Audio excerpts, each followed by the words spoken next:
بسم الله الرحمن الرحيم. الحمد لله والصلاة والسلام على رسول الله. كل عمل من الأعمال الدينية لا بد أن يتوفر فيه شرطان حتى يقبله الله سبحانه وتعالى. الشرط الأول أن يكون خالصا لوجه الله، ليس فيه رياء ولا سمعة، ليس فيه شرك. والشرط الثاني أن يكون صوابا على سنة رسول الله صلى الله عليه وسلم، وذلك كما في قوله تعالى: بلى من أسلم وجهه لله وهو محسن فله أجره عند ربه ولا خوف عليهم ولا هم يحزنون. وقوله أسلم وجهه لله يعني أخلص عمله لله من الشرك والبدع وسائر ما ينقص العمل الصالح أو يبطله. هذا شرط. الشرط الثاني أن يكون صوابا على سنة رسول الله، وذلك في قوله وهو محسن أي متبع للرسول صلى الله عليه وسلم، فلا يعبد الله إلا بما شرعه هذا الرسول صلى الله عليه وسلم، وما لم يشرعه الرسول فإنه مردود. قال صلى الله عليه وسلم: من عمل عملا ليس عليه أمرنا فهو رد.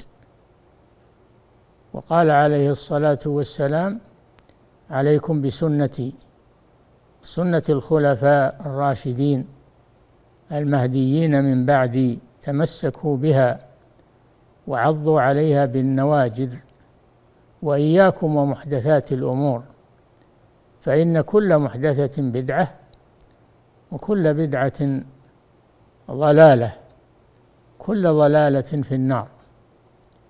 وكل عمل لا بد أن يتوفر فيه هذان الشرطان: الإخلاص والمتابعة. وما لم يتوفر فيه هذان الشرطان فهو مردود غير مقبول. فالمسلم إنما يعمل العمل يريد من ورائه الثواب،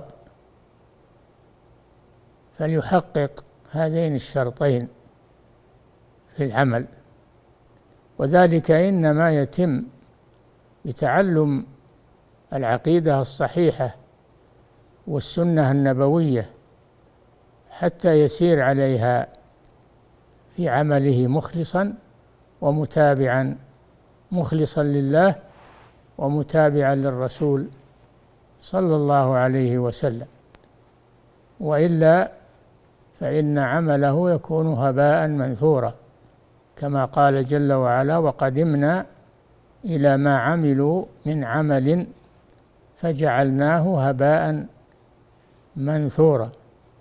قال تعالى: مثل الذين كفروا بربهم أعمالهم كسراب بقيعة يحسبه الظمآن ماء حتى إذا جاءه لم يجده شيئا ووجد الله عنده فوفاه حسابه والله سريع الحساب.